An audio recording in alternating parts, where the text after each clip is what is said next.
All right, so next up we have ECM, Energy Control and Management. So Hendrik and Gerard, lovely guys, very well known in this region.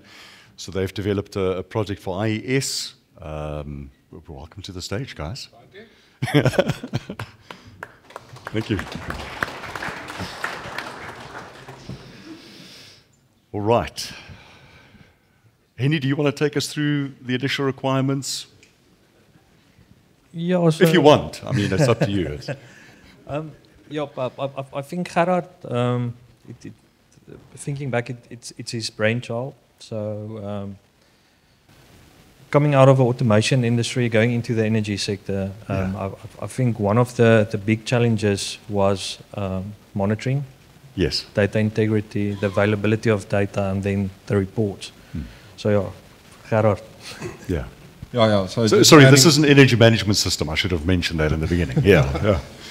So was in the automation industry for about 10 years, doing SCADA systems, complex control systems for various industry explosives, FMCG, and then got involved in energy systems, steam turbines, wind turbines, automation of medium voltage switchgear, and then decided to go into that sector full time. But with a nice thing, with a skill set of automation, saw a lot of opportunity in the energy sector, with the whole scalability thing in mind, and with data integrity especially, because energy is a critical infrastructure, right? Absolutely. I think South Africa has realized that over the past 5 or 6 years. Yeah.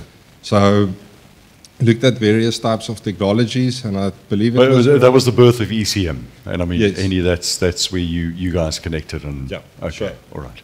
Yeah, and I think it was around 2020 where I had this vision of how implementing all these energy systems, but at the end of the day, managing it, and Okay. Yeah, so Henny, your background not as colourful, hey? very colorful. Yeah, so you guys, before we go any further, excuse me. These shoes, yeah. Yeah. I wasn't going to mention the shoes. I don't know if it was some kind of a statement or no. It's very cool. No. So the last time I spoke in front of people was when I was in the circus. So just to relax a little bit, I just went back to my roots. I love it, guys. We at least do the funky socks, so we're not far behind. We'll catch up. Yeah, all right. Yeah, there we go. Nishan socks at least. That works.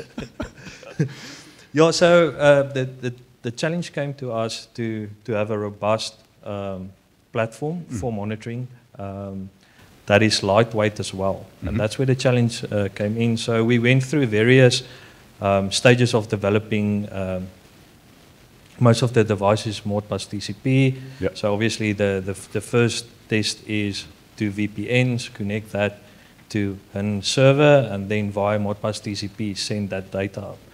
But when you look at your data stream, it's a really heavy data stream because it's a quality tag that's being sent up. So you've got a name, you've got a timestamp, you've got a value. And if you look at the possibilities of the hardware that sends that, also went through a lot of iterations on the hardware that's physically on the site that needs to send that data up. Then if you look at a PLC and you want to use different technologies, you run out of memory very fast. So that's where the drive towards MQTT went, or where the and GSM or mobile kind of determines that. Yeah. So what happened was we've got a lot of remote sites, and now all of a sudden you have bad signal reception. So first you need to get the VPN up and running, and then secondly, over that VPN you need to transfer heavy data. So that's where a Modbus broker is nice when you have a light data stream. So when there is connectivity and you have store and forward, then your light data is transferred. And then obviously you want, outside of the integrity, security as a big requirement as well. 100%. TLS, nice certificates. Yeah. So. Okay, so that, based on those requirements, as you mentioned there, it ruled out the legacy type approaches. Yeah. And the other thing was scalability and the task. So now all of a sudden you've got something that replicates, or the ignition word is you have a repeater. So you've got something that repeats a lot of time with minimal variations. So if you can plot the certain patterns and you can have something that scales dynamically by your requirements, then you've got a solution that uses minimal of your time to roll out. And that was the end goal that we needed. We needed something that was cost effective, robust, subscribe protocol, and easy to scale. And you've got the benefit of the reporting by exception as opposed to the polling. Okay. July 2025. Yeah, so Gerard, if you want to do the challenges. Yeah, so I mean, obviously, with the decentralized nature and all the remote sites, I mean, coming from legacy systems, it's heavyweight, it's difficult to manage. I think that was present in the Mediclinic example as well with the 50 sites across the country. So, yeah, definitely getting the correct communication protocols up and running, finding the correct hardware, and then just packaging that all together. And Ignition gave us the perfect package to fit it all in, right? And then there's a lot of, with all your user management, makes it really, really nice. So maybe you can run through the solution. Yeah, so basically what I said earlier, so first approach was a VPN. It's still something that we use, but we only use it in instances where you need to do remote programming of a PLC on site. So you've got your connection to your, on your public IP to your MQTT broker, and only in a scenario where you need to assist a client, then you opt to allow the VPN to connect to our firewall, and then you can remotely program or give the client the assistance that he needs. MQTT yes. does support write-back. Essentially, it's 2 ports, so you do have the write-back capability with MQTT. Yeah, as well, we do set points. We send site points, set points to site. Yeah. And then we also, we even watered down the data to an additional extent. I think in the videos that we show, display that we can look at that a little bit more. But what we do is, because we know when we do a request, what the data is and in what order the data is, we can completely remove the requirement for a name of a tag.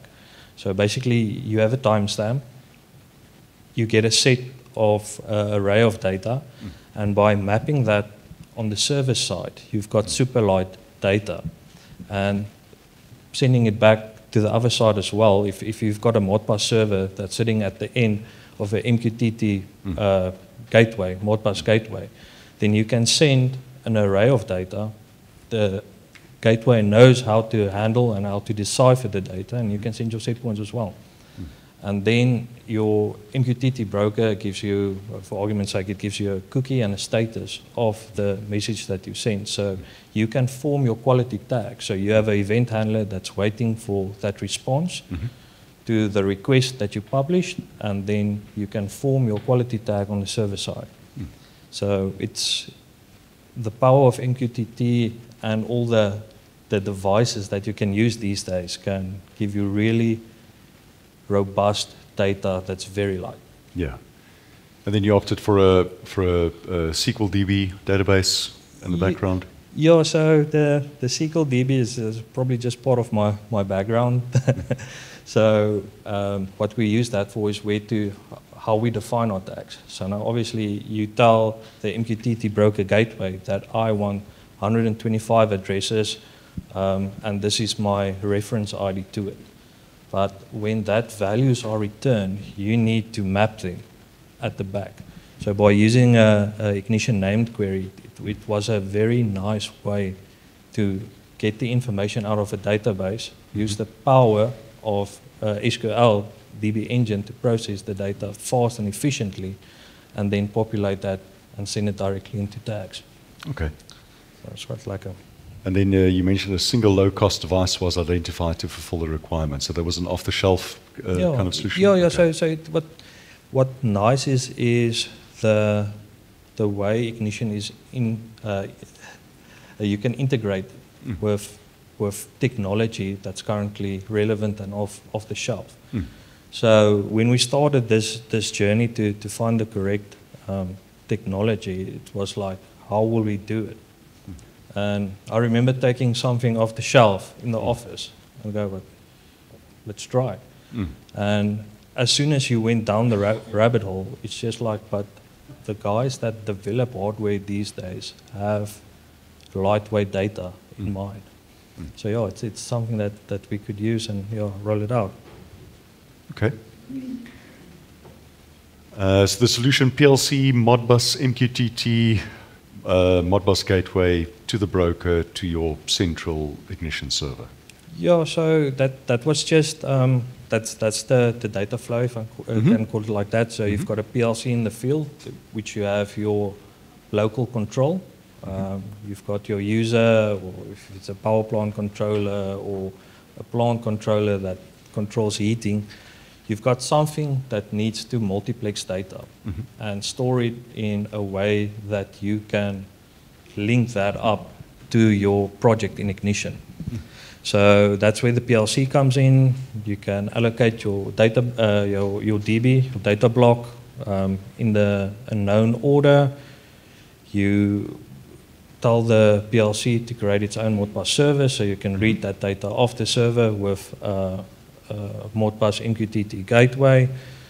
That is then transported to the MQTT broker via the public IP. So as soon as there's connectivity, it sends that, and then on the end of that is your Ignition server. Okay. And what's nice about the possibilities that the Ignition server gives you is you can use a namespace that you create, and then you can have different projects that only looks at different namespaces.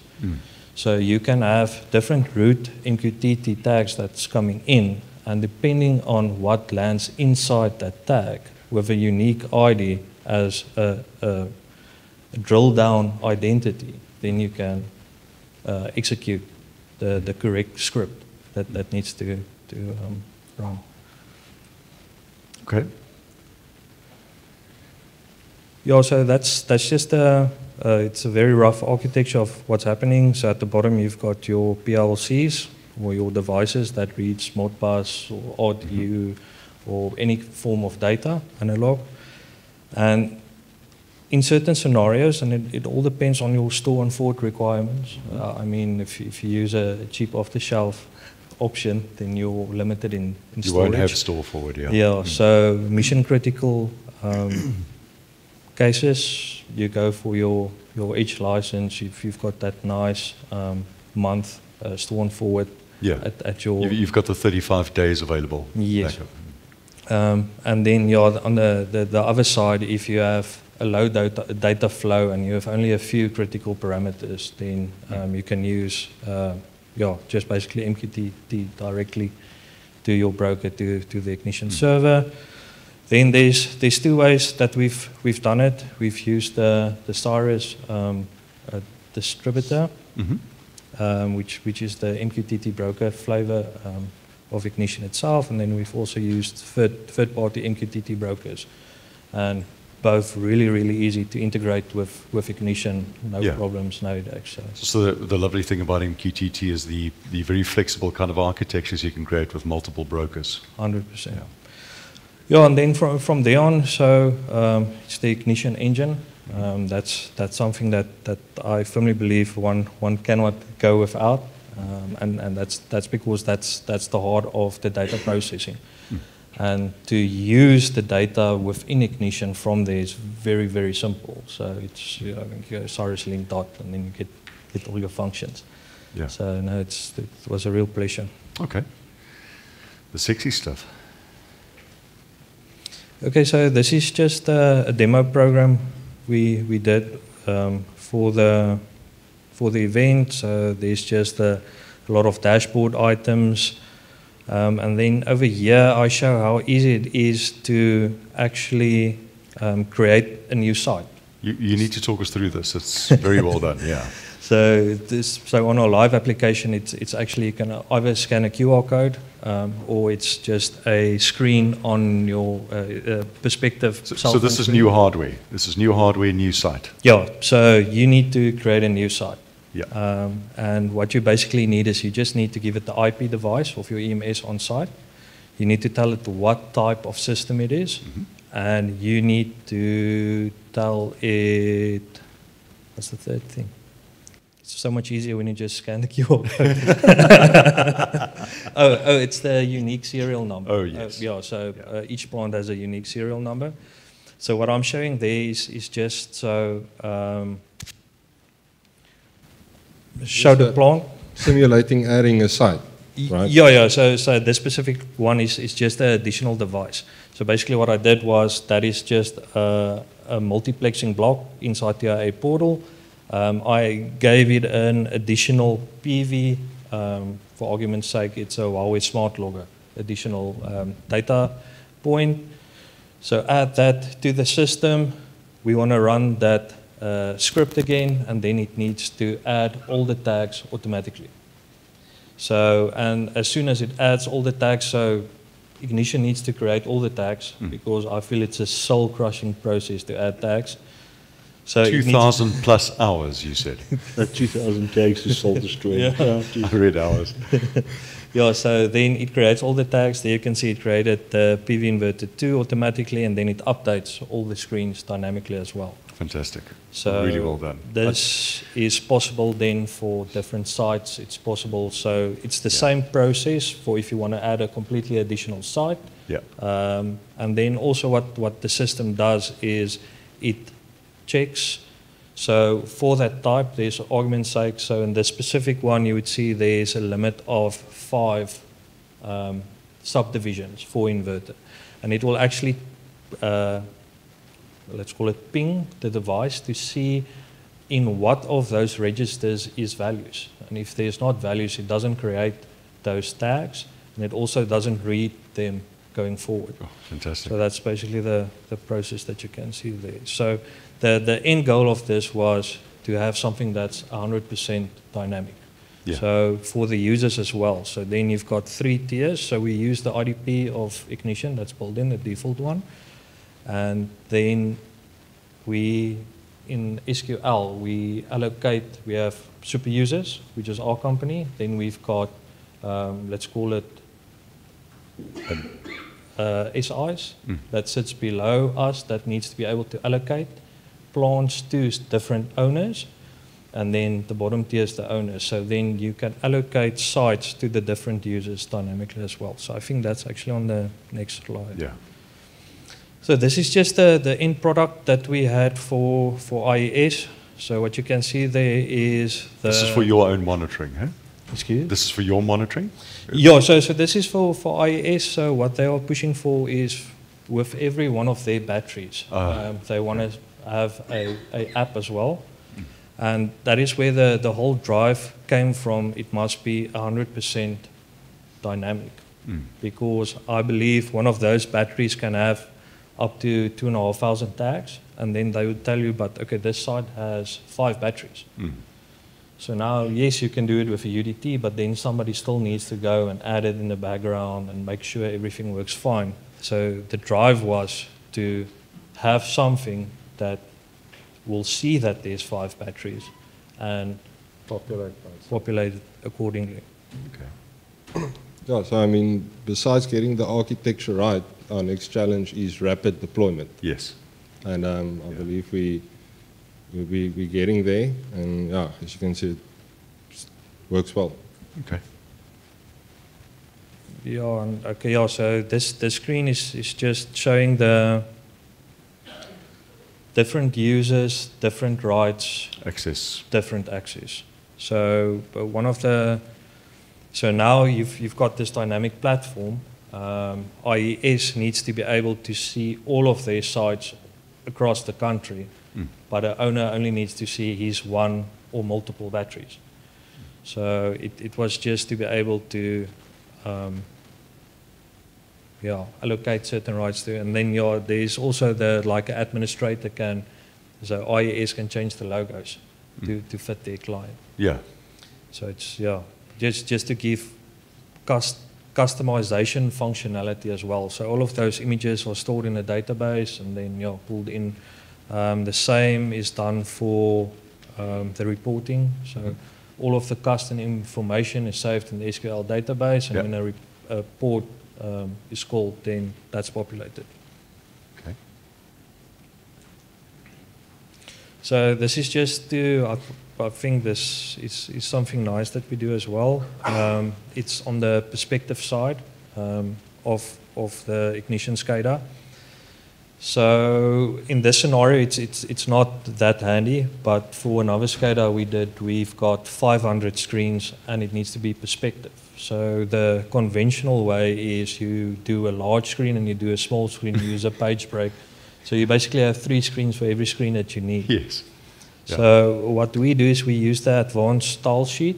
CSS. CSS.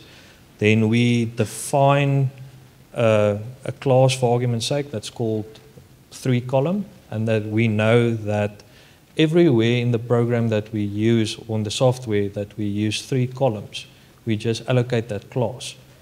And then by using that small script over there in the advanced style sheet, it sizes everything automatically. Amazing. Exactly. That's So best practice. Then you have 500 screens for 500 purposes, and you can still juggle how things need to display. So that was also a nice tool that Definitely. Ignition provided us. Yeah.